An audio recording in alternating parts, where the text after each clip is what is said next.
couple people have asked me what is included in my NCLEX study program, so I figured I would give you a virtual tour of the online course. Here's the welcome area teaching you how to use this course every day, and here's where you can find the printables that you use for your lecture content and practice questions. This area is if you failed previously. I have 3 sections for you: how to read your report, how to self-evaluate. Now, phase 1 is all about studying for the NCLEX, how to create the perfect study environment and your schedule. Phase 2 is how to prepare the day before, and phase 3 is how to prepare on the day of. Let's go back to phase 1 and I want to show you the daily schedule that you follow.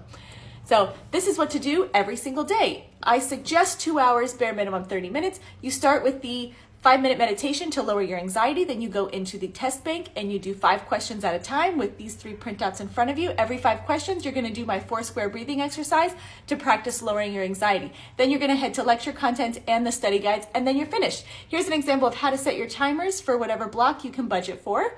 I really do suggest 2 hours. And then after that, let's talk about the lecture content.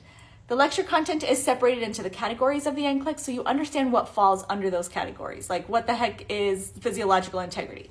And then I also have the PDF study guides, everything that you were supposed to learn in school, just making sure that you know it. And then we have the test anxiety section. 3 of these videos you're going to do every single day. I want to make sure that that's really low. And this is where I put this test strategy and critical thinking Zoom calls. We do them twice a month if you're in the course. And of course, what comes next? After you pass, how do you transition? How do you ace an interview? How do you take on patients? That's the whole thing.